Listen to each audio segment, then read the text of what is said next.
May book. May book. Bah.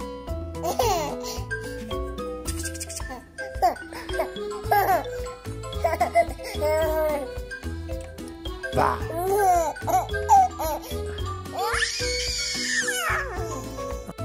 Hi, we are Dolly Spam. We create this video for our son Jacob. Pero ginawa na rin namin to para sa mga kabataan sa panahon ngayon. Kasi yung bagay na hindi nagawa ng ating mga magulang noong panahon nila dahil hindi pa uso ang mga gadget noon. So sa panahon natin, kaya na natin i-save ang lahat ng bagay na memory na mahalaga para sa atin. Kaya ginawa namin ang video na to para sa anak namin ni Jacob sa paglaki niya, makita niya at ma-appreciate niya kung anong sakripisyo ang ginawa namin para sa pagpapalaki sa kanya. Hindi para maningil, kundi para malaman niya simula nang sinilang siya hanggang sa paglaki niya kung gaano namin sa kamahal. Tara, samahan niyo kami sa journey namin dito sa ibang bansa.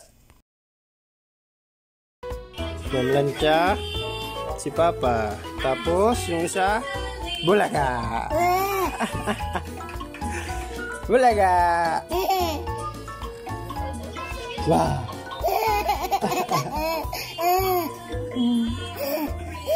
Bulaga. Wah.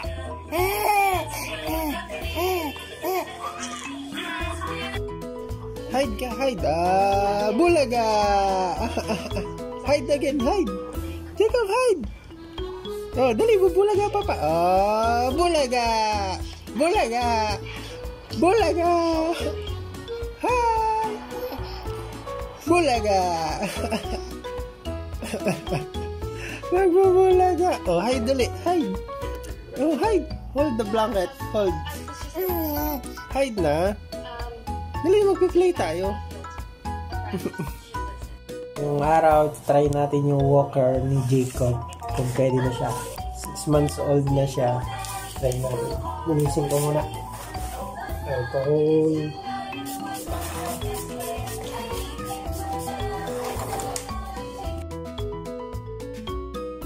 So, ito yung first time na itatry ng anak ko na gumamit ng walker. Sabi kasi pagka 6 months na kailangan na medyo nagpa-practice na maglakad.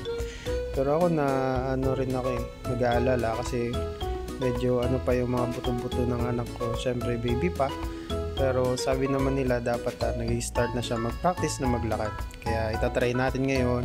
At itong walker na pala na ito ay yung pinaglumaan ng pinsan namin na kapitbahay namin dito. Na binigay na nila sa amin kasi malaki na yung anak nila, almost 4 years old na.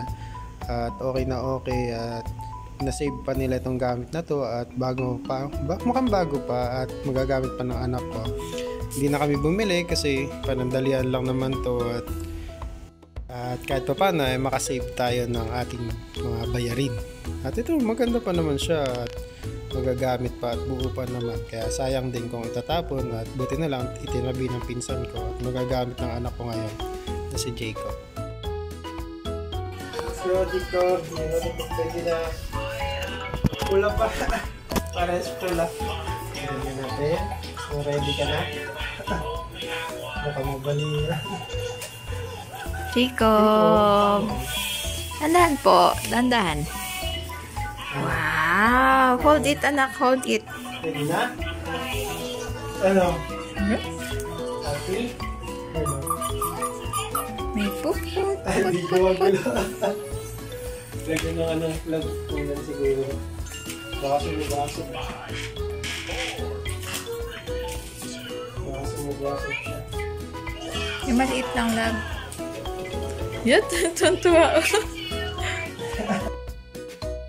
At ito yung first try niya. Tuwan-tuwa siya. Kitang-kita naman sa paa niya. Galaw ng galaw at gusto niya abutin hanggang dun lang medyo bitin pa yung paa ng anak ko. At nilibot ko siya dito sa bahay. Tuwan-tuwa siya sa paggamit ng walker niya. Nilagyan ko siya ng unan sa harap kasi hindi pa siya makapag-balance at baka mauntog siya dun mismo sa manobela. Kaya nilagyan ko ng unan para safe na rin siya. Siyempre, pag sa anak natin, advance tayo mag-isip para sa kaligtasan niya. Medyo kasi nasusubsub siya doon at baka tumama yung huso niya dun sa mismong harap. Kaya nilagyan ko ng unan.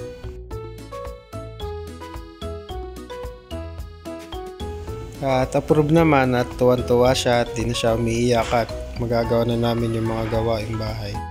Yun, kahit pa paano magagawa na namin yung gawaing bahay na hindi namin siya hawak at mukhang nag-i-enjoy siya dun sa walker niya. Kaya ngayon na namamalansya kami ni Mrs.